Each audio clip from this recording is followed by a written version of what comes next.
continuing in our identity series. It's going to be part 4. 今日は先週に引き続きアイデンティティシリーズっていうのを今日は第4回目ですね。4回目になります。Today we're going to be reading from Ephesians chapter 5 verses 22 to 32. 今日読んでいく聖書箇所はエペソの5章の22節から32節まで。So if you have your Bibles, you can follow along with us. If not, we have the scripture on the screen. 聖書をお持ちの方は一緒に読んでいきましょう。聖書をお持ちでない方は前にスクリーンに映し出しているのでそちらを見ていってください。So Ephesians 5:22 to 32. エペソの5章22節から32節まで。Wives, submit to your husbands as to the Lord, for the husband is the head of the wife, even as Christ is the head of the church, his body, and is himself its Savior. Now, as the church submits to Christ, so also wives should submit in everything to their husbands. Husbands, love your wives as Christ loved the church and gave himself up for her, that he might sanctify her, having cleansed her by the washing of water with the word, so that he might present the church to himself in splendor, without spot or wrinkle or any such thing, that she might be holy and without blemish. In the same way, husbands should love their wives as their own bodies. He who loves his wife loves himself. For no one ever hated his own flesh, but nourishes and cherishes it, just as Christ does the church, because we are members of his body. Therefore, a man shall leave his father and his mother, and hold fast to his wife, and the two shall become one flesh. This mystery is profound, and I am saying that it refers to Christ and the church. はい、エペソの5章22節から32節まで。妻たちよ、あなた方は主に従うように自分の夫に従いなさい。なぜならキリストは教会の頭であって、ご自身がその体の救い主であられるように、夫は妻の頭であるからです。教会がキリストに従うように、妻もすべてのことにおいて夫に従うべきです。夫たちよ、キリストが教会を愛し、教会のためにご自身を捧げられたように、あなた方も自分の妻を愛しなさい。キリストがそうされたのは、御言葉により、水の洗いをもって、教会を清めて聖なるものとするためであり、ご自身でシミやシワやそのようなものの何一つない清く傷のないものとなった栄光の教会をご自分の前に立たせるためです。そのように夫も自分の妻を自分の体のように愛さなければなりません。自分の妻を愛する者は自分を愛しているのです。誰も自分の身を憎んだ者はいません。かえってこれを養い育ってます。それはキリストが教会をそうされたのと同じです。私たちはキリストの体の部分だからです。それゆえ、人は父と母を離れ、その妻と結ばれ、二人は一体となる。この奥義は偉大です。私はキリストと教会とを指して言っているのです。それはそうとして、あなた方もおのおの自分の妻を自分と同様に愛しなさい。妻もまた自分の夫を敬いなさい。Amen. アメン。 This is the word of the Lord. これが主の御言葉です。 Let us pray. お祈りしていきます。 Father, thank you for this word. 神様、あなたの御言葉に感謝します。 Help us to see how the marriage between Jesus and his church ought to be. どうかイエス様とまたご自身の教会、その結婚がどのように見えるのか、どのように見えるべきなのかを教えてください。 And help us to love and obey you because you have given everything to and for us. 神様、あなたが私たちに全てをお与えになってくださったので、どうか神様、あなたに従い、あなたを愛することができますように、どうかその手助けをしてください。 We pray in Jesus' name. イエス・キリストの皆によってお祈りします。 Amen. アメン。 Okay, so anyways, today's title is The Bride of Christ. いや、もう言ったんですけど、今日のタイトルはキリストの花嫁ですね。 And today we're going to be looking at my favorite passage to preach at weddings. 今日見ていく聖書箇所は僕が結婚式の日に選ぶお気に入りの聖書箇所なんですね。 There's going to be a really great wedding soon this year. 今年ね、結婚される方もいらっしゃるかと思うんですけれども、 But today I'm not going to be talking about human marriage, but what it means to be married to Jesus and to be his bride. しかし今日話していくのは人間同士のこの社会における結婚についてではなくて、キリストと教会が結婚する、キリストの花嫁になるというのはどういうことなのかについて、語っていきたいと思います。 Because an important part of understanding our identity is to know that we as the church are the bride of Christ. なぜなら私たちが自分のアイデンティティというものが何なのかを知る上で、私たちは教会の体、教会の一部であって、また神様がその教会をキリストの花嫁というふうに、私たちが花嫁だというふうに教えているからです。 And actually there's a deeper meaning to marriage that most people, even most Christians, don't realize. で、実はこの結婚にはですね、多くの人が知らないような、実はクリスチャンですらよく知らないような、もっと深い意味が込められているんです。 So understand this will help us to ground our faith correctly and to know how loved we are and to understand the dynamics of this marriage too. なので、この聖書箇所を正しく理解することによって、私たちの信仰を正しく根付かせること、そして私たちがどれだけ愛されているのか、そしてこの結婚がどれだけ価値のある、どれだけ重大なものなのかが理解できるようになればいいなと思います。 So the 3 points I have today from the Bible passage. 今日も3つのポイントに分けていきます。 Number 1, Jesus is the head and we are the body. イエス様が頭で、私たちはその体。 Jesus makes us pure and beautiful. 2つ目が、イエス様が私たちを純粋で美しい存在にしてください。 And the third is we are deeply loved by Jesus. 3つ目が、私たちはイエス様に深く愛されている。 So for point 1, we look at verses 22 to 24. はい、ポイント1つ目、まずエペソの5章の22節から24節までを見ていきましょう。 And it says in verse 23, the husband is the head of the wife, even as Christ is the head of the church, his body, and is himself its Savior. はい、23節にこのように書かれていますね。キリストが教会の頭であり、ご自分がその体の救い主であるように、夫は妻の頭なのです。 So now as the church submits to Christ, so also should wives submit to their husbands in everything. なので、教会がキリストに従うように、妻もすべてにおいて夫に従いなさい。 So Jesus is the head, we are the body. イエス様が頭であって、その頭の体が私たちなんです。 And so let's get straight to the point. なので、率直にもうポイントから入っていきたいんですけれども、 Either we like to submit to authority because we don't like responsibility, 私たちは素直に権威といったものに従う時というのは責任を取りたくない時ですね。 or we refuse to submit to authority because we value freedom and individuality over everything. もしくは私たちが権威に逆らいたい時、従いたくない時というのは、私たちが自由だったり、もしくは個性といったものを何よりも大事だというふうに覚えている時は、権威というものに従いたがりません。この2つのうちのどちらかです。 So, but Jesus is the head of the church and we are the body. しかしここで書かれているように、イエス様が教会の頭であって、私たちはその体なのです。 And so, for example, some of you know I've been trained in martial arts. 皆さん知ってる方いるかと思うんですけれども、僕格闘技を学んでたことがあるんですね。 And I learned about the movements of the body and how we can use it for our advantage in our fight. なので、体がどういうふうに体の部位だったり体の構造について学んでですね、それを有効的に活用できるっていうふうに学んだんですね。 So, for example, I learned a little bit of Muay Thai kickboxing. 例えばですね、僕はムエタイ式のキックボクシングを習ったことがあるんですけど、 And we use this thing we call the clinch to control a person's head. Come, Hikari-chan. 違うんですよ。 Kiri, come. Come. 来てください。誰も来たがらない。来てください。Oh, Chris. すいません。ちょっとクリンチっていう技をちょっと今からお見せしたいんですけど。I'll explain because it's hard to imagine. So the clinch is when I grab behind someone's head, I lock their neck, I lock their head, I lock their jaw in place. なので、クリンチっていう技があるんですけれども、相手のこの首の後ろにですね、今やってるみたいにこう頭の後ろをこう抱えて固定するんですね。So I can control him by controlling his head. If I want him to go down, I'll push him down and I can knee. Yeah. なので、完全にありがとうござい Thank ます。 you. Okay. So I can control him. This, I can pull him down. I can do whatever I want if I can control where his head goes. なので、今やったみたいにこの相手の頭を抱えたらもう好きなように攻撃することができるんですね。例えば地面に乗せたいというふうに思ったら、こういうふうに地面に傾けてからこう膝膝を攻撃するみたいなことができます。 And even if he doesn't want to go where I want him to go, because I'm pulling his head, the body needs to follow. ね、たとえその彼の意思が伴ってなかったとしても、私が彼の頭をがっちりこう、固定しているので、頭が行く方向に当たり前ですけど体もついていくんですよね。 Where the head goes, the body will follow. まあ、頭の行くところに体もついてくるんです。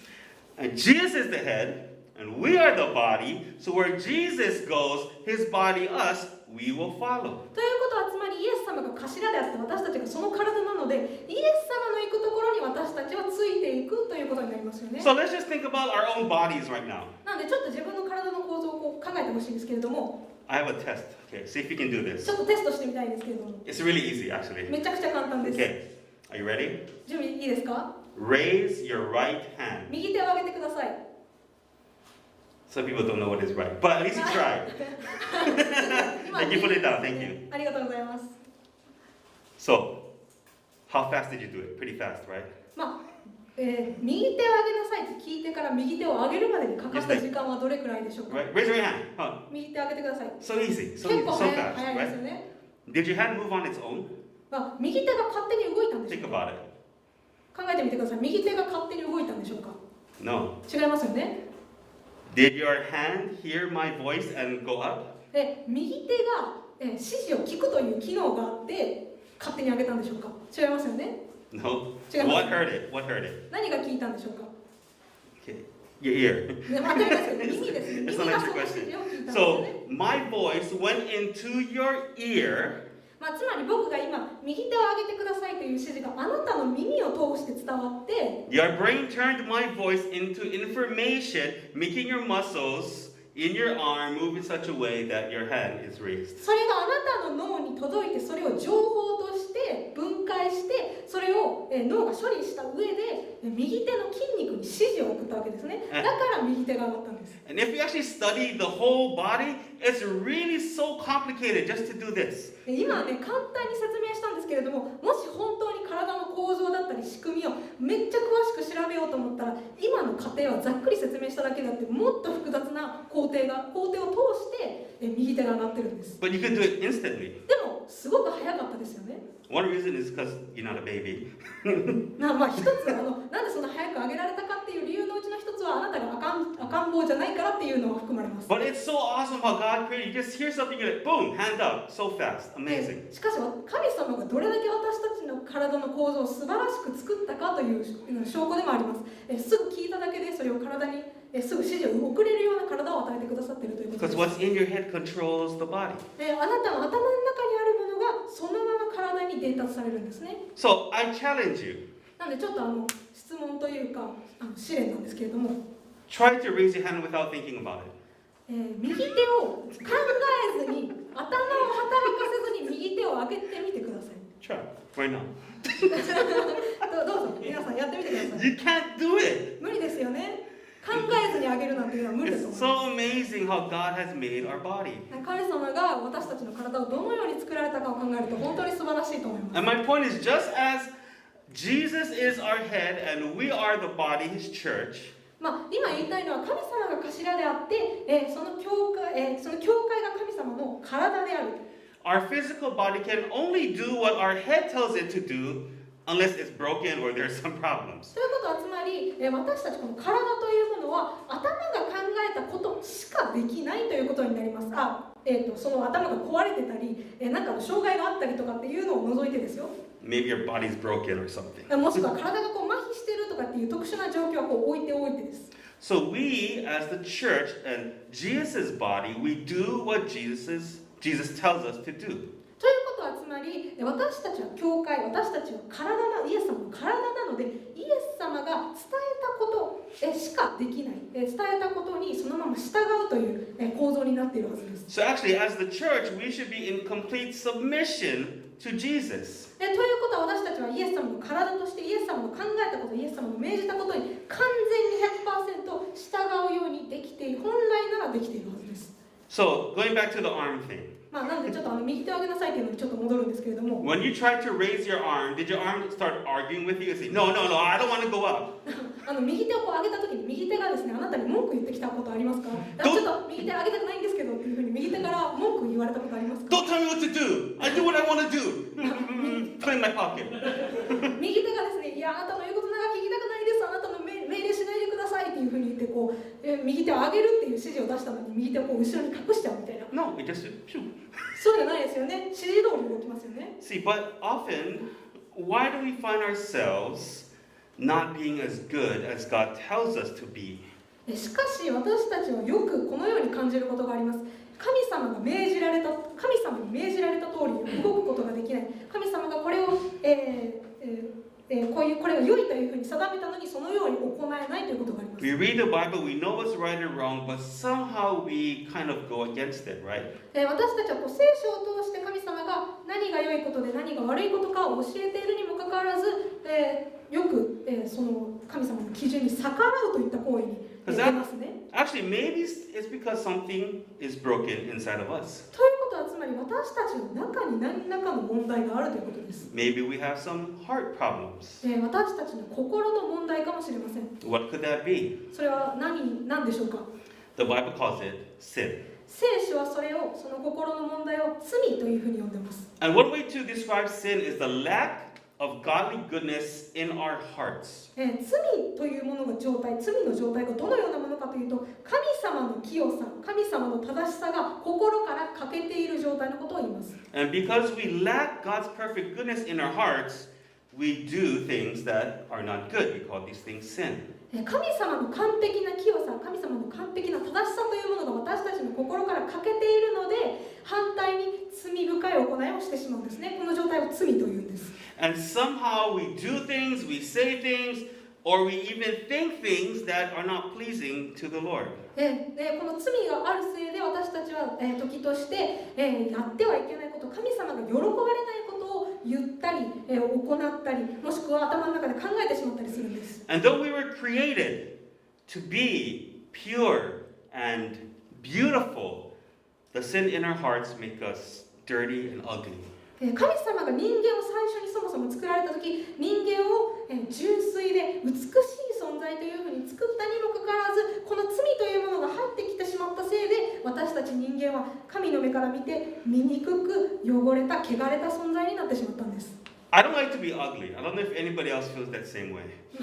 僕はね、醜いって言われるのがすごい嫌なんですけれども、多分皆さん同じですよね。Yeah, so sin is not something we can clean ourselves of on our own, but Jesus can. 罪というものそのもの、心の中に救う罪というものは私たち自身が自分の努力で何とかしてきれいにできるものではないんですね。自分ではできないけれども、イエス様ならそれを清めることができます。So that leads me to my point number 2, which is Jesus makes us pure and beautiful. これがポイント2つ目につながるんですけれども、イエス様が私たちを純粋で美しい存在にしてくださる。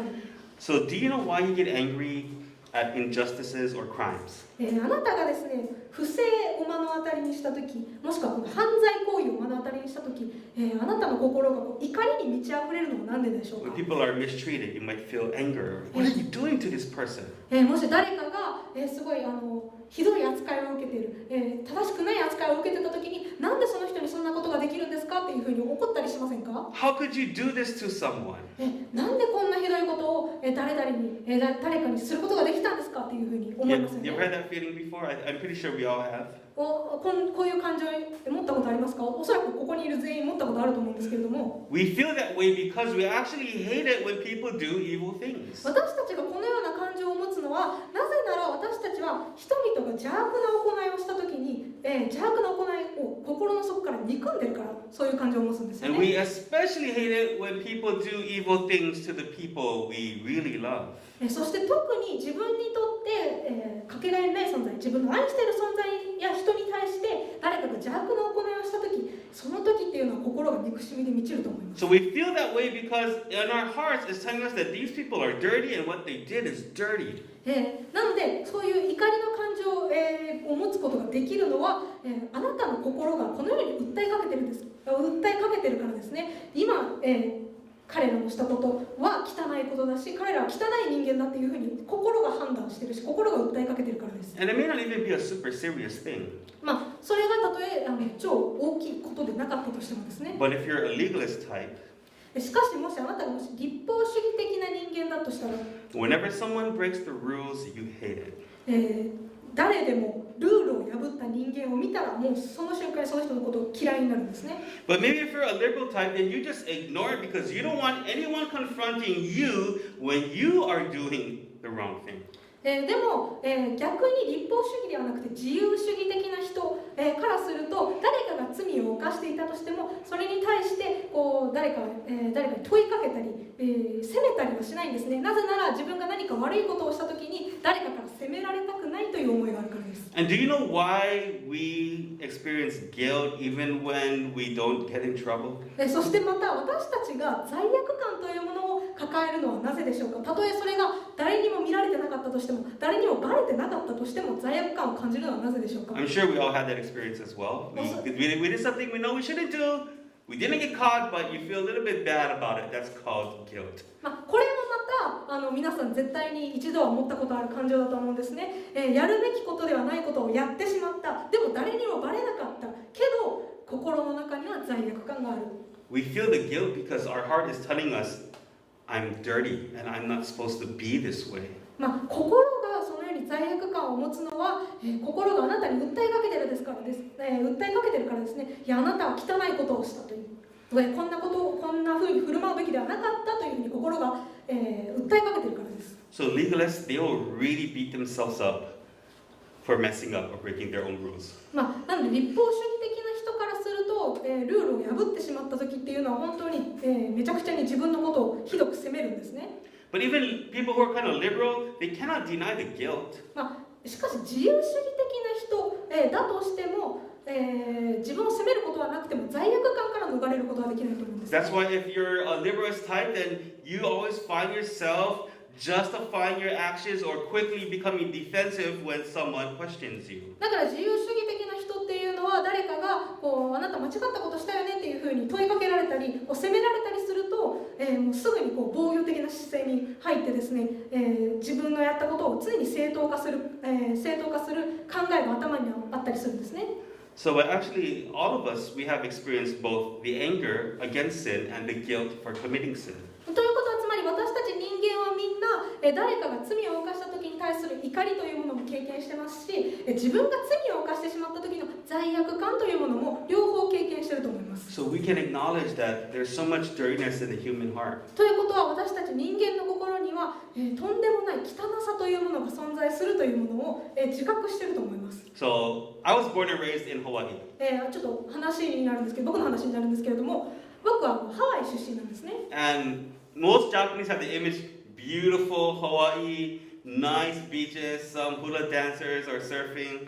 おそらく皆さんハワイって聞いたら日本だと美しい景色に美しいビーチにフラダンスがあったり美しい海があったりサーフィンだったりっていうイメージすると思うんですけれども、 Dolphins in the blue ocean. 青い海にイルカが飛び跳ねてるような。 Maybe girls think about the fire dancers with the 8 bricks. 女性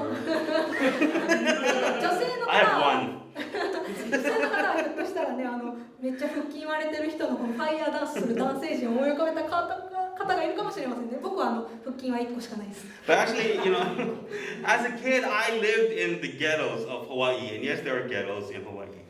でもですね、僕はそういう場所ではなくてハワイ出身なんですけれども、いわゆるスラム街のような治安の悪い場所で生まれ育ちました。 So when I got older, I worked for the YMCA, helping kids and families from the ghettos. なので僕は成長して大人になってから YMCA がYMCA の団体のそのスラム街で育った子どもたちだったりその家族を支援する団体に勤めてたことがあるんですね。 And one thing I realized is that, especially the kids, they don't really know or they don't think they're really dirty.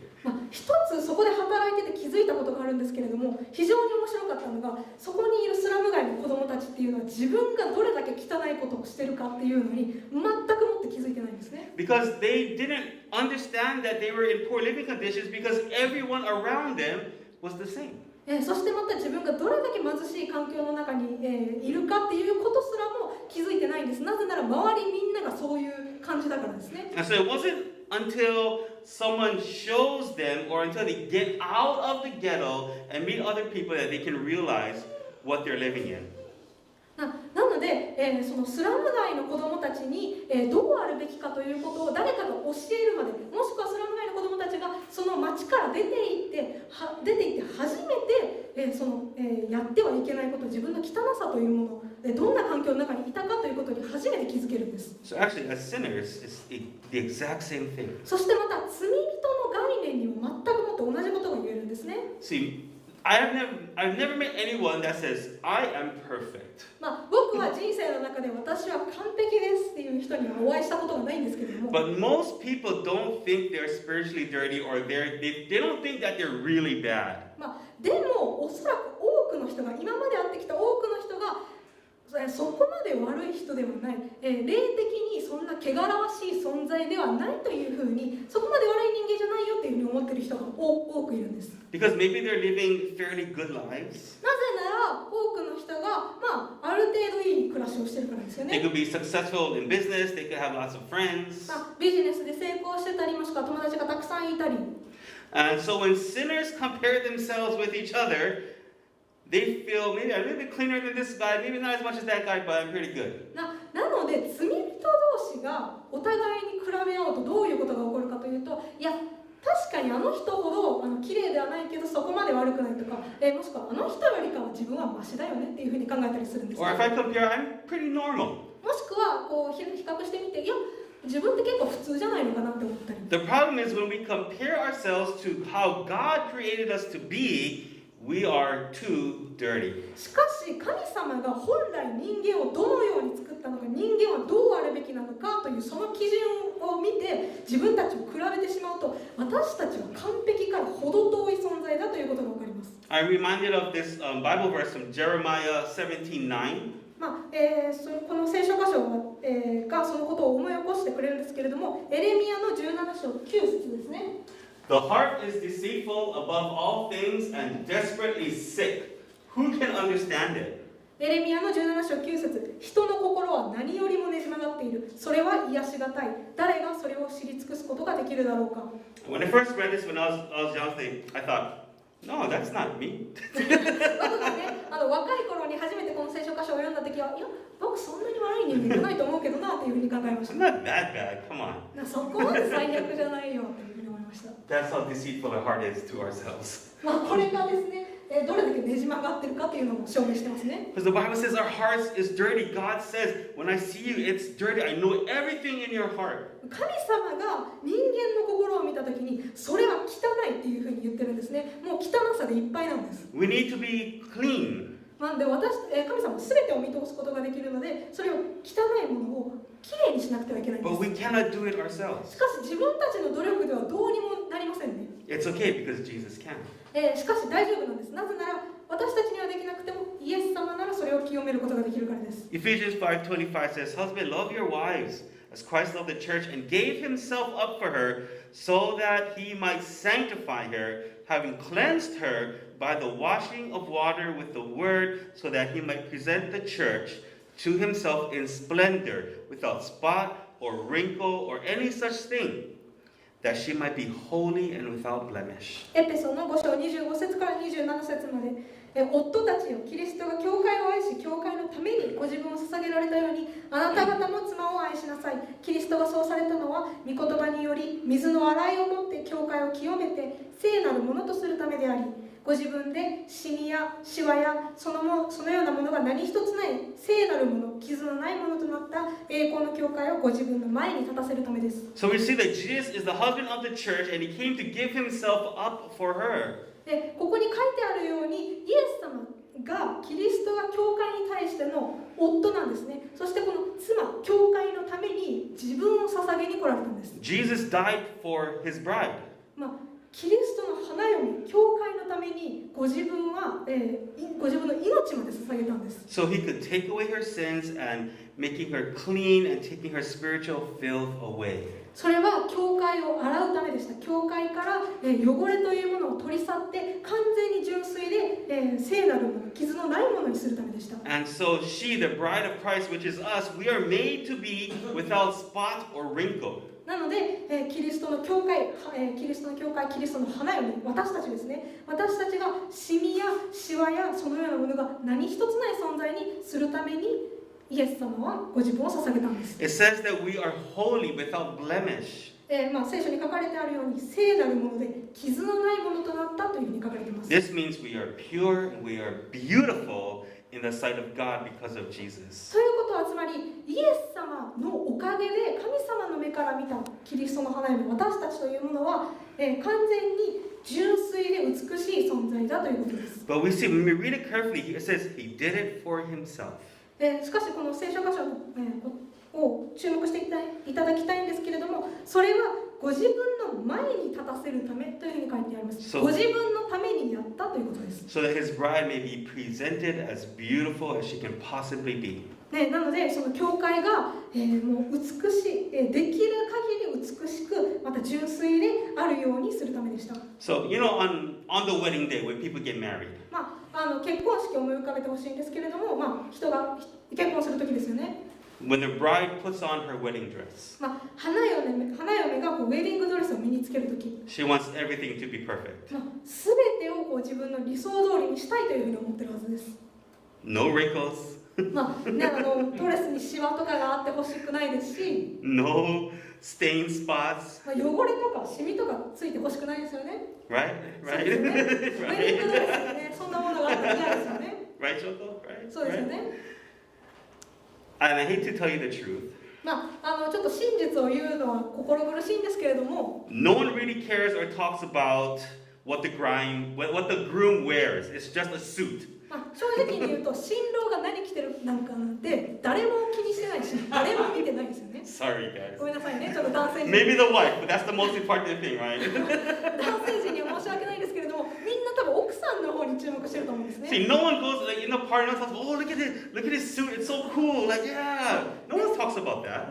結婚式でね、誰もうわー新郎さんの着てるスーツすごいなっていう風に見てる人いないと思うんですよ。 Everyone talks about how beautiful the bride is, right? 結婚式で話されることって言ったら、その奥さんが花嫁がどれだけ美しいかっていうことにみんな注目すると思うんです Oh, よ。 look at her hair. Look at her makeup. Look at the accessories. Kawaii.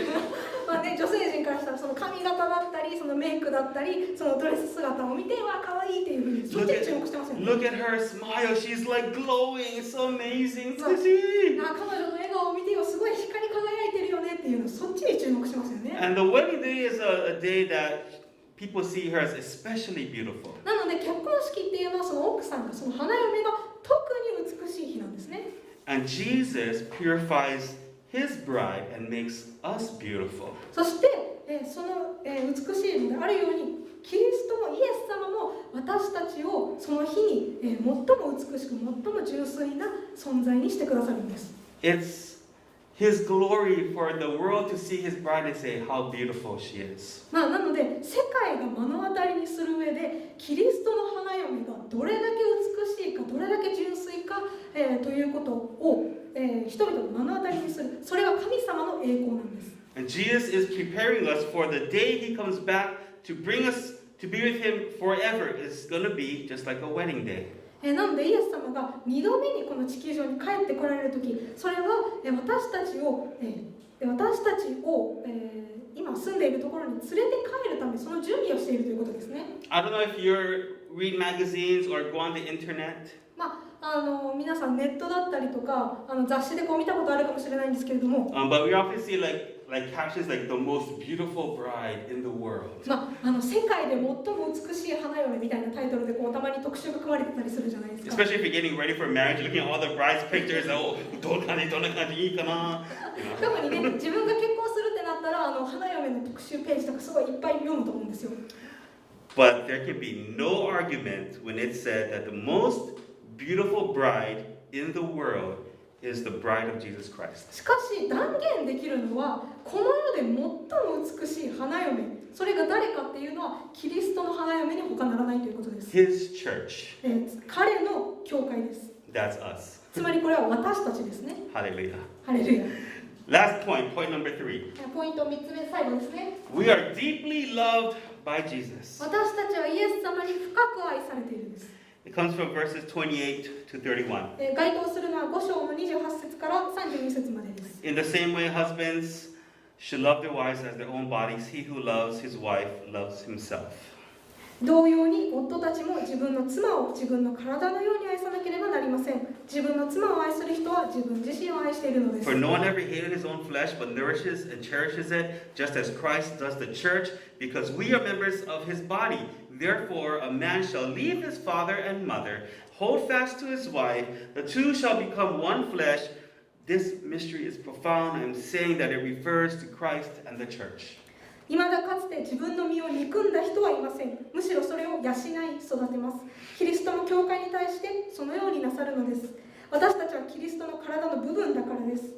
それゆえ男は父と母を離れ、その妻と結ばれ、二人は一体となるのである。この奥義は偉大です。私はキリストと教会を指して言っているのです。 Okay. I love my body. 僕は自分の体が大好きです。自分の体を愛してます。I'm not talking about how my body looks. 一応言ってますけど、僕の体の見た目が大好きだっていうことを言ってるのではありません。 But maybe there's at least one person in this world who might like it. I don't know. Oh, Come up with any guys from us. わからないですけれども、ひょっとしたらこの部屋のうちの誰か一人ぐらいは自分の体の見た目が好きって言う切る人がいるかもしれませんね。See, but I know I don't take care of my body as good as I should. おそらく絶対に正しい基準でやるべきやり方で、自分の体をお世話できてるかって言ったらそうではないと思うんですけれども。But I feed my body pretty well. でも僕はちゃんと体に栄養というものをちゃんと取り入れてます。I clothe my body as best as I can. できる限り最善の状態で服も着せてますね。I try to clean it often. Keep it 毎 clean. 日ね、お風呂に入ってちゃんと体洗ったりしてます。And think about when you're about to fall. 考えてみてください。 fall down. 考えてみてください。自分がこけそうになった時、つまずきそうになった時のことを What do you do? 何をしますか？ You just fall. Like, oh. こけそうになった時にそのまま何ですか？そのまま前に倒れますかね？ You put your hand out. 前に自分の手を前に押し出しますよね。 You try to grab something so you don't fall. もしくは何かに捕まろうとしますよね。 Do you ever think about why you do that? なんでそういうことをするのか考えたことありますか？ We won't just let our body fall. 簡単に言えば地面に当たりたくないからですよね。We won't just let our body get injured. 自分の体に傷をつけたくないからそういうことをするんですよね。 See, even for me, I take my allergy medicines every day so my body doesn't have to suffer, and it's still suffering. そして僕はアレルギーの薬を毎日飲んでるんですけれども、体が苦しまなくていいようにそういうことをするんですよね。毎日アレルギーの薬を飲んでます。We do all these things. We protect ourselves from falling because we love our body. そういうアレルギー反応の薬を飲んだりだったり、こけそうになったら自分の体を守るっていうのは自分の体を大切に愛してるからそういうことをするんですよね。So I love my body. I love my wife too. I love her a lot, but not as much as I should, right? 僕は自分の体も愛してるし、僕は自分の奥さんも愛してるんですけれども、でもおそらく、完璧に愛せてるか、神様が言うように完璧に愛せてるかっていうと多分違うと思うんです。But Jesus loves his body. He loves his church, his bride. しかし聖書に書かれてあるように、神様、イエス様はご自分の体を愛しています。ご自分の教会を愛しているということです。And Jesus loves his body, his bride, much more than I can love mine. そしてまたご自身の体であり、教会であり、ご自身の花嫁を、僕が何かを愛する以上の愛で愛している。I'm always comforted to know that Jesus loves my wife even more and better than I do. なんでいつも考えるんですね、僕が奥さんのことを愛している以上に神様の方がもっと完璧な愛で僕の奥さんのことを愛することができるっていう。Because Jesus is our God, He is our Savior. なぜならイエス様が私たちの、救い主であるからですね。And also when you read the Bible passage, it's interesting when you look at our church and we see some international marriages. そしてまたこの今のいるゴスペルセンターの教会を見てもらったら分かるんですけれども、国際結婚された方がいらっしゃいますよね。Like me and that Chris and Mark. 僕だったり宣教師のクリスだったりもしくは今日来てないんですけどマークさんだったり Who we're from other countries, we moved here and we married and we're not going back to our families. We stay here for our wives. 僕たちは自分たちのこの国を離れてですねそれでここで結婚して日本人の妻と結婚してで自分の国には帰らないもう奥さんのために日本に残っているという状態です We had to leave our mothers and fathers. 自分のもちろんそこの国にいた父母を置いてまでここに来ました So we can stay with our wives. 奥さんと一緒になるためですね Isn't that a good sign that we love our wives?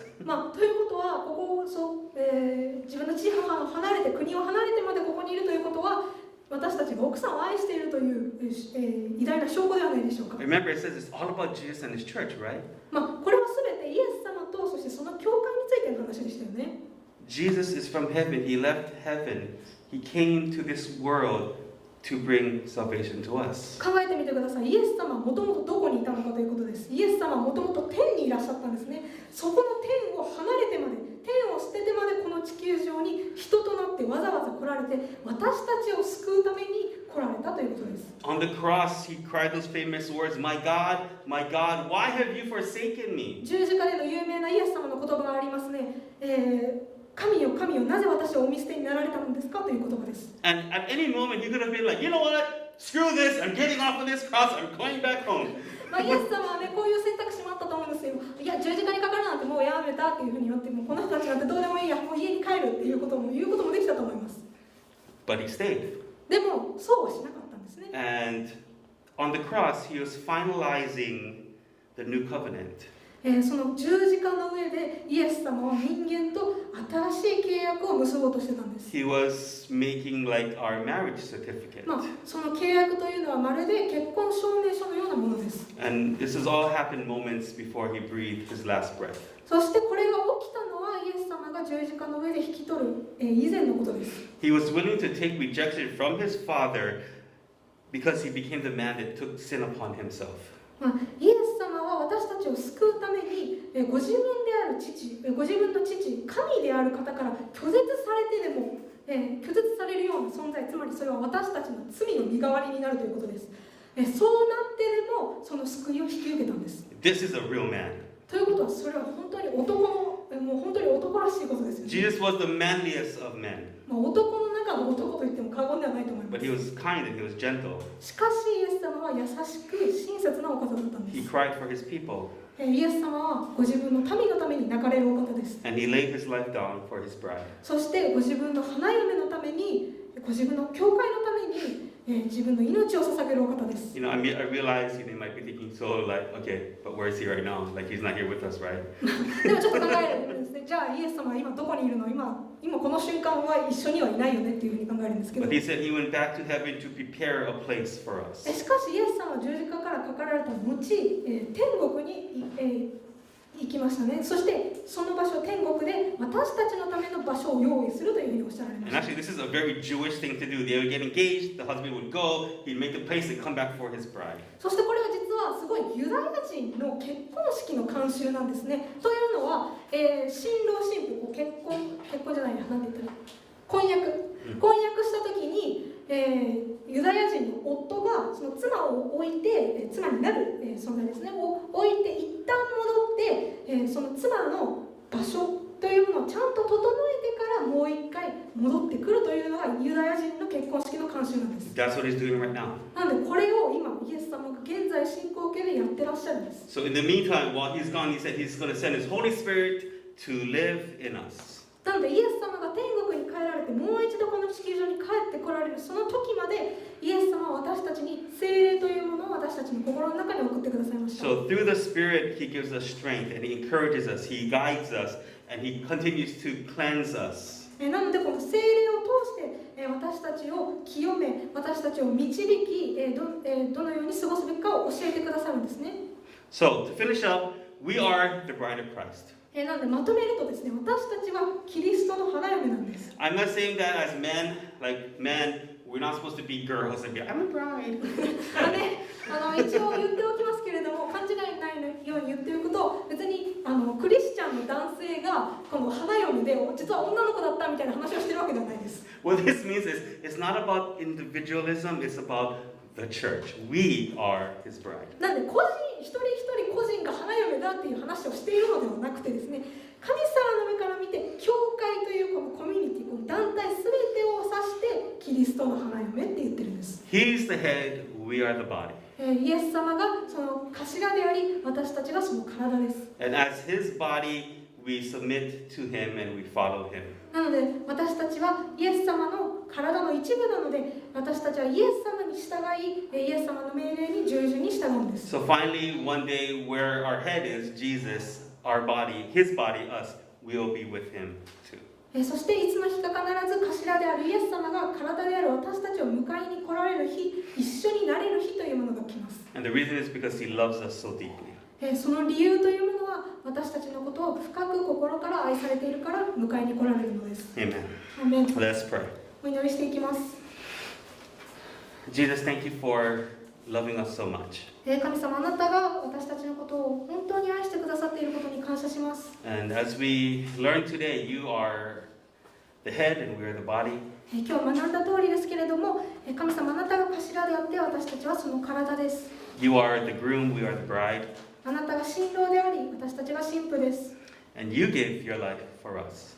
神様、あなたは私たちのために命を捧げてくださいました。 And therefore, in response, Lord, we submit and we surrender our lives to you. そのことがあるおかげで私たちはあなたを知り、そしてあなたに従うことができます。 Lord, let us not fight against you and fight against your ways. どうか神様、あなたのやり方だったり、あなたに対して逆らうことのないようにしてください。 But be faithful to you. そうではなくて、どうか神様、あなたに対して信仰深く、忠実にあることができますように。 To love you and to respect you. あなたのことを愛し、あなたのことを敬うことができますように。 Because you care for us so much. なぜなら神様、あなたが私たちのことを、心から、気にかけてくださっているからです。 Thank you for giving us of your Holy Spirit 神様、あなたが私たちに聖霊を送ってくださっていることに感謝します。 so that we may know and feel your presence with us every day. この聖霊を通して私たちは神様、あなたが私たちと常に共にいるということが分かることになりました。 Change our hearts, Lord God, and continue to purify us so we can become more like Jesus. どうか私たちの心を変え、そして清め、どうか神様とイエス様と似たものへと変えてください。 We pray in Jesus' name. イエス・キリストの皆にとお祈りします。